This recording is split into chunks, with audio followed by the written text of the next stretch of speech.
முதலமைச்சரோடு பொறுப்பேற்ற 9 அமைச்சர்களுக்கான துறைகள் ஒதுக்கீடு செய்யப்பட்டிருக்கிறது. ஜோசப் விஜய் இதில் உள்துறை, காவல்துறை, மாற்றுத்திறனாளிகள் துறை, இளைஞர் நலத்துறை, பெண்கள் பாதுகாப்பு துறை மற்றும் நகராட்சி துறை ஆகிய பொறுப்புகளை முதலமைச்சரே வகிப்பார் என அறிவிக்கப்பட்டிருக்கிறது. குஷி ஆனந்த் ஊரக வளர்ச்சி மற்றும் நீர்வளத்துறை அமைச்சராக அறிவிக்கப்பட்டிருக்கிறது.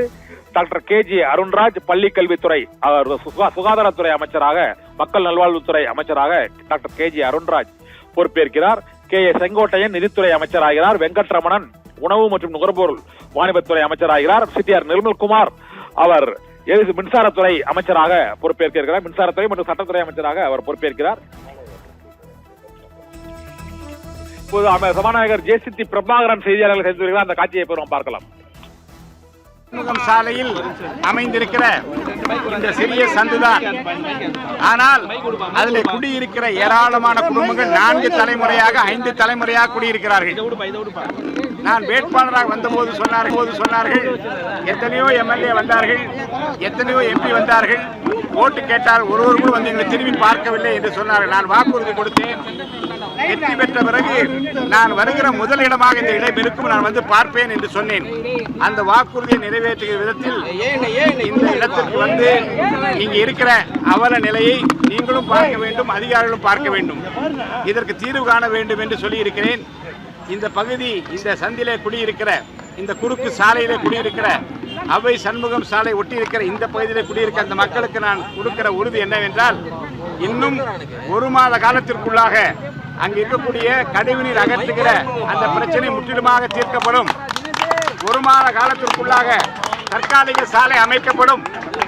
போக்குவரத்துக்கு இடைஞ்சல் இல்லாமல் நீங்கள் எதை விரும்புகின்றீர்களோ அதை செய்து தருவதற்கு இன்றைக்கு சொல்லி இருக்கிறேன். நிச்சயமாக அது நடக்கும்.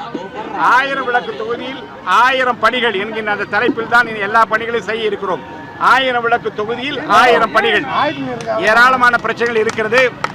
நாளை மாலை 1000 விளக்கு தொகுதியில் உள்ள அனைத்து விளையாட்டு மைதானங்களுக்கு செல்ல இருக்கிறோம். அங்கே விளையாடி கொண்டிருக்கிற கிரிக்கெட்டாக இருந்தாலும் சரி, ஷட்டில் பேட்மிண்டனாக இருந்தாலும் சரி, எந்த விளையாட்டாக இருந்தாலும் அந்த விளையாட்டு வீரர்களுக்கு என்னென்ன தேவை என்பதை அறிந்து அதற்குரிய அந்த பணிகளை மேற்கொள்ள இருக்கிறோம். உள் விளையாட்டு அரங்குகள் எங்கே அமைக்க முடியுமோ அங்கெல்லாம் உள் விளையாட்டு அரங்குகள் அமைப்பதற்குரிய ஏற்பாடுகள் நிச்சயமாக நாங்கள் செய்ய இருக்கிறோம். அடுத்து 1000 விளக்கு தொகுதியில் உள்ள அனைத்து பொதுநல சங்கங்களை வட்டவாரியாக 7 மாநகராட்சி வட்டங்கள் இருக்கிறது. வட்டவாரியாக பொதுநல அமைப்புகளை வைத்துக் கொண்டு மக்கள் பணியாற்றுகிற மக்களோடு மக்களாக நின்று அவர்கள் பிரச்சனைகளை கேட்டு அதை தீர்த்து வைக்கிற பணிகளை முடுக்கிவிட இருக்கிறோம்.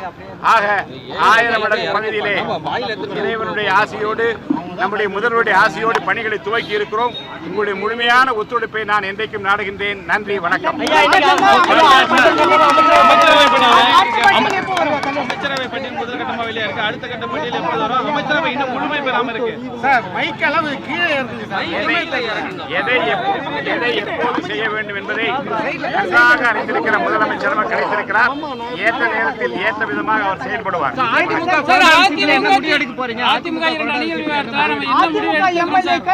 கட்சி மாறி வாக்களித்ததுக்கு அவங்க கொரோனா விஷயத்துல என்ன முடிவு எடுக்க போறீங்க? அதை பத்தி நிறைய 2 தரப்பினரும் மனுக்களை கொடுத்திருக்கிறார்கள். அத்தனை மனுக்களும் ஆய்வில் இருக்கிறது. உரிய நேரத்தில் உரிய முடிவு எடுக்கப்படும். Okay sir.